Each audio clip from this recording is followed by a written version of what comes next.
Big boss വീടിനകത്ത് പുതിയതായിട്ട് വന്ന മത്സരാർത്ഥികളോട് ബിഗ് ബോസ് അവർക്കൊരു ടാസ്ക് കൊടുത്തു. എന്ന് വെച്ചാൽ ഇവിടെ ഒരു ഗ്യാങ് കൾച്ചർ ഉണ്ട് എന്ന് നിങ്ങൾക്ക് തോന്നുന്നുണ്ടാവും.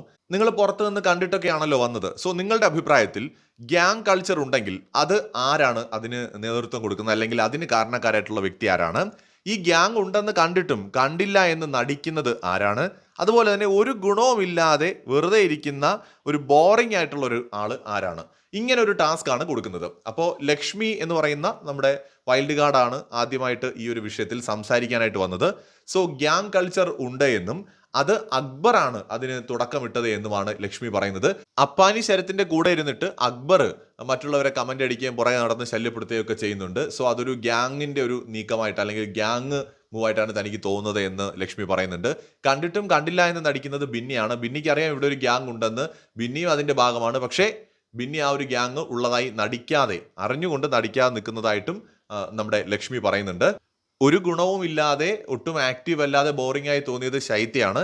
ശൈത്യ ആക്റ്റീവ് ആകണമെന്ന് ആദ്യം മുതൽക്കേ പറയുന്നുണ്ട് എന്നും ലക്ഷ്മി പറയുകയാണ്. അതായത് ലക്ഷ്മി അത്യാവശ്യം പ്രതികരിക്കാൻ തയ്യാറായി തന്നെയാണ് ബിഗ് ബോസിലേക്ക് എത്തിയിരിക്കുന്നത്. പ്രതികരണ ശേഷിയുള്ള ഒരു കണ്ടസ്റ്റന്റ് ആയിട്ടാണ് തുടക്കത്തിൽ തോന്നുന്നത്. കൂടുതൽ അപ്ഡേറ്റ്സുമായി വീണ്ടും വരാം.